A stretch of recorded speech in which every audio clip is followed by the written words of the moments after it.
Christina Dodd, the prince kidnaps a bride. Sounds like fun. I mean, with the title like that, of course you're going to want to read it. Except there's one problem. This, Miss Dodd? That's a lie. There's no kidnapping of the bride. The prince doesn't kidnap anything. No, it should be called The Prince Gaslights a Bride. Miss Dodd,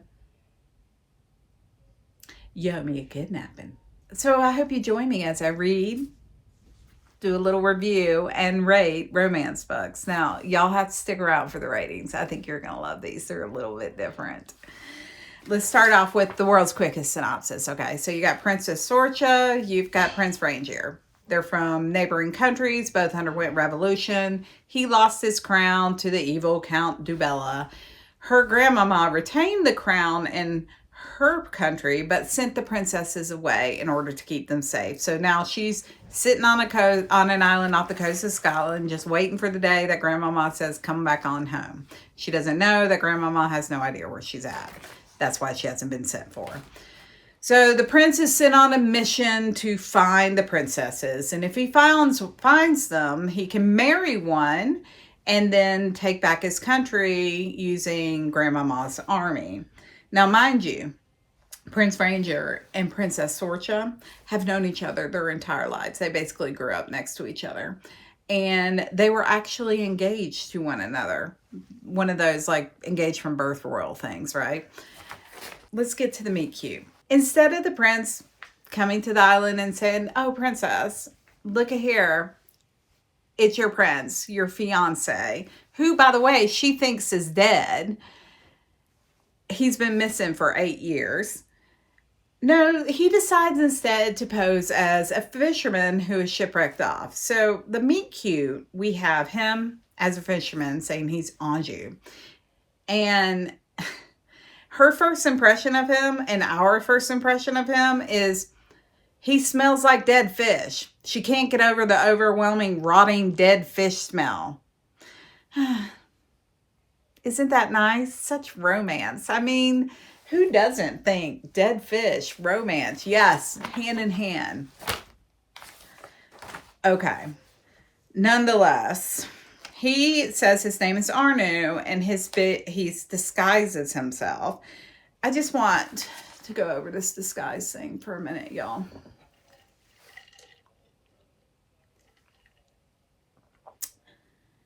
Is it a totally different appearance? Has he changed so much that she would not recognize him whatsoever? You know, is he disfigured? Is he wearing something totally unusual? It's a scarf. He's wearing a scarf across one eye, and that is it. Oh, and he acts like an idiot. And that is his big disguise, the scarf. Y'all, this is some crazy Clark Kent BS right here. I'm sorry. This is a man that she has known her entire life. She is engaged to him. But, oh, I could not possibly tell who you are because you're wearing a scarf. Y'all, I have so many thoughts about this. I mean, I got notes. Look at here. I got notes on this book, y'all. I just want y'all to know she's going on like she's going on and on in the dialogue. Like, oh my God, he's so annoying. He talks so much. I can't stand him. Y'all, at this point, this man has said maybe 15 words. 15. Apparently that's talking too much. I guess she likes him silent. You do you, Sorcha. All these assassins and everybody else after her because, you know, if they can't get together, they can't take over the country, blah, blah, blah. And the Mother Superior there at the comments, like, yeah, you gotta go. It's time for you to go home. Yeah. Assassins ain't really our jam, which is understandable. Now, at this point, you would think, well, the prince has no reason to keep his, you know, who he is a secret anymore. He just needs to tell her, like, Sorcha, we'll go home. I'm your fiance. I'm the prince. Yay. Now, do you think that's what he does? No. No, he does not. He decides to keep up the idiot Manju disguise with the scarf. Now, does he have a good reason for not telling her who he actually is? Also, no. No, he does not. Literally, this entire book's conflict could have been solved with a simple 5-minute conversation. All right, so we come up with the classic historical fiction trope of, you know what, she's got to travel across Scotland and then get to Edinburgh, then on a ship down to her country. She's going to dress like a man, of course. I mean, of course. And apparently Sorcha is particularly bad at it, but she thinks she's really good. By the way, to say that someone is confidently naive to describe this woman, yeah, that's a way. Confidently naive. Of course, she ends up getting a donkey that she names Saint Donkey and charms everybody. Oh, y'all, let's talk about this for a second. Miss Dodd, what has England and Scotland ever done to you? Because I tell you what, this woman literally describes every single person in town that they pass through in Scotland as just being dirty and stinky and full of ne'er-do-wells and thieves. I mean, I am not really sure what they have ever done to you. Apparently, Miss Dodd, you got some strong feelings on Scotland and England. And okay. I'm not really sure what's going on there, but okay. Anyway. So we've got them moving across the country. Anjou, the prince, decides to follow her to help her. And of course, she's like, I don't need your help. You're a moron. I'm so smart. Okay, we'll roll with that. She ends up in all kinds of little crazy situations. Like she stumbles into a brothel where, of course, she charms them all and they just love her to death. But they give her a little talk on the birds and the bees. She ends up encountering an assassin that she also somehow manages to fight off, even though this is a woman with zero skills in that arena. But sure. In all of this, we've got Anjou with his oh so clever scarf disguise, really the prince, who's slowly, and I'm not really sure why based off the descriptions, but slowly falling for the princess. I mean, he's going to marry her anyway. Now, he, at one point, just can't help himself. He has to kiss her because, of course, I mean, it's just there. He has to kiss her. So he then proceeds to basically tear her clothes off and pretty much ravish her almost to the point of the deed. And she's like, no, don't do that. Please stop. Please stop. And he's like, no, you like it. Hello, non-consent. How you doing? And she just keeps saying no. And then she's like, you know what? I kind of like this. Okay, let's do this. And as soon as she's like, yes, let's do this, he pushes her away and says, no, one of us has to be responsible.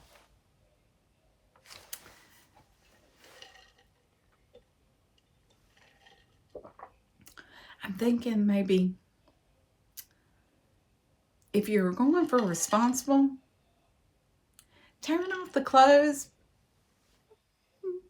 might not have been the, I don't know, responsible choice. Call me crazy. And she's like, but I really, really want you. And he says, no, we'd have to be married.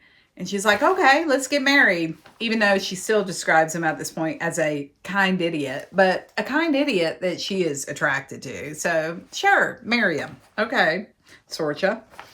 Have standards. They managed to get themselves to a oh so conveniently located village of exiles from her country and his. And of course, when they go to this village, it's just clean and beautiful and everybody's so kind and just wonderful. Seriously, Miss Dodd, what did the British and the Scots do to you? Why do you have them all like dirty and awful? And then their village is just awesome and clean and beautiful. Anyway, the villagers quickly pick up on the fact that this is the prince and princess, and they're really excited by it. But he asks them, he's like, hey, keep it on the DL, right? Because she thinks Anjou. He agrees he's going to marry her. Now, you're asking yourself, this is a good time for him to tell her, I'm the prince. You would think that, right? No, he doesn't do that. So she thinks she's marrying Anjou the idiot. Yes. Okay. Yikes. So many yikes. But nonetheless, they get married. She's like, yes. The prince gets some interesting advice for the wedding night. Let me find the quote because it's a banger, y'all. Eventually, she'll get used to it. Then you can ride her like a mare rather than a filly. I bet their wives are happy. He's like, don't worry, I got this. I'm good at this. They have their wedding night. She's all like, oh, Anjou, you're the best thing ever. So he decides, now that they're married, he got his goal. The next morning, he takes the scarf off, and she looks over at him, and what happens? Does it take her a minute?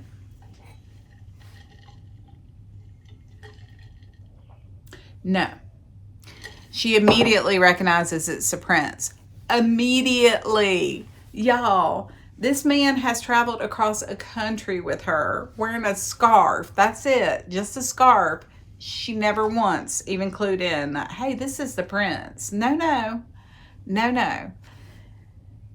But yeah, he took that scarf off. That scarf's doing some heavy lifting here. That's all I gotta say. He took that scarf off, and immediately she's like, Prince Ranger, I am so mad at you. Basically, she's pissed that, he lied to her. Fair. But again, immediately recognized him. But he decides, doesn't matter, she's mad at me. It's okay. You know why? Because my prowess is so flipping good in between the sheets. I'll make her forget. Yeah, that doesn't happen. I mean, mind you, they still, have at it. But yeah, she stays pissed at him. And they make their way back to her country. Now, let's do a brief sojourn here. There is one really bright spot to this book, I would say. One like, that's some fun stuff. And it's Grandmama. Grandmama, we see her interspersed through the book. She got some bangers in there, y'all. So let's go through the Grandmama file here. Okay. The prince goes to see Grandmama and says, will you help me with my country? Apparently, he has been imprisoned in a dungeon for the last 8 years and basically flogged almost to his death every single year. Well, Grandmama, he tells her this, and she's like, oh, I can understand flogging a man once. I mean, yeah, that seems normal. But more than once, that's really beyond. I mean, that's just so gauche. So the flogging is okay. It's the more than once. Got it. And then one of my absolute favorites is Grandmama has some retirement plans. Let's consult the book. This is what she says. This is her retirement plans, y'all. When she had finally finished her task here and turned the kingdom over to her granddaughter, she was going to move somewhere warm. Italy, perhaps, or Spain. She would sit on a veranda in the middle of winter. She would smell the roses and watch the peasants beg for money. If they impressed her with their story, she might even give them a coin or two. But you go, Grandmama. You have a retirement plan. Entertain yourself watching peasants beg for money. she's got a few things here and there, like anybody who's not royal or peasants. And she also is just so proud that she's got granddaughters who are such good breeders. Yay, Grandmama. It's her little brief, sprinklings of wisdom, we'll call them, that do improve the book tremendously. But we get back to the kingdom, so you think, okay, this is the big fight is coming up. The prince is going to get his crown back. That's what this is. Now, mind you, this is a couple that have been dogged by assassins and people trying to kidnap them and whatnot, all through their entire journey back to her country. And they get back to the palace where there's a suspicious lack of security, I'll just say, considering, everything that happened. And they're 5 minutes, and of course, Princess Sorcha gets kidnapped by the evil Count Dubella. Now, they leave a ransom note. I just want to take a moment here with this ransom note. The Count says, hey, if you want your princess back, meet me at this location, the obvious, it's going to be an ambush location, in 2 weeks. Let's take a moment with that. 2 weeks. So instead of him rushing out immediately to go and try to rescue his princess, who's in the hands of his sworn enemy, he's like, okay, I'll see you in 2 weeks. And then proceeds to wait 2 weeks.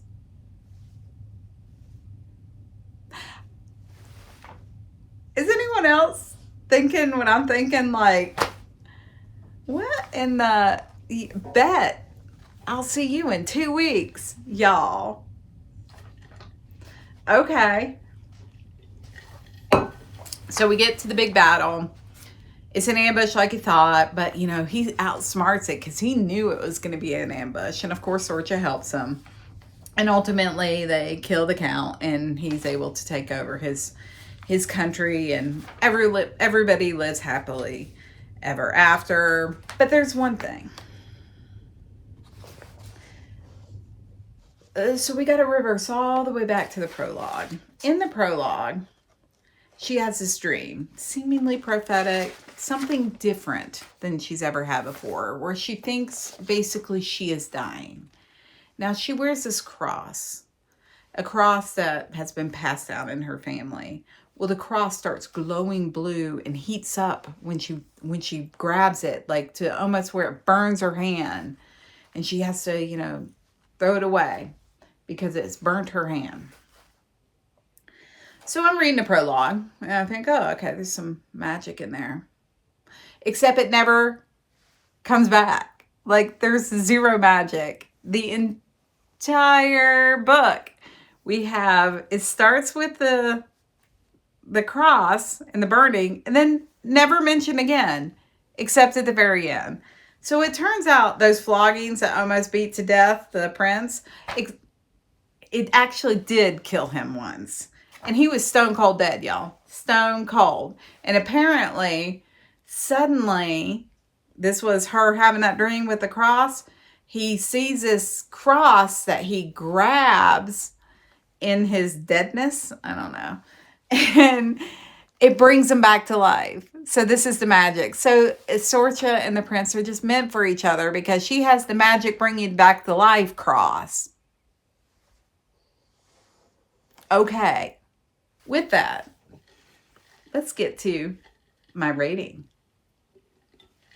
All right. So this is the Unhinged Romance Rating Scale. So, how did The Prince Kidnap the Bride do?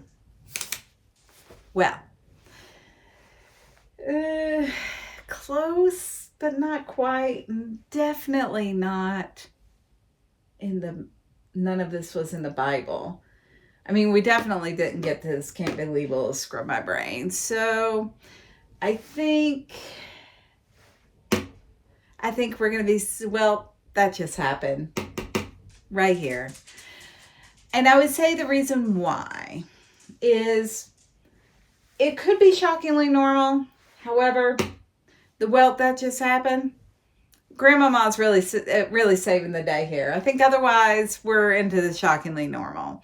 There just wasn't enough unhinged to it. So it's only a 2 stars for me. And that's all we have it for The Prince Kidnaps a Bride.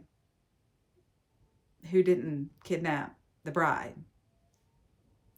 Anyway, I hope you'll join me for more seriously unhinged romance books. I'm sure I got some really, really good ones coming up. So see y'all next time. Meeting adjourned.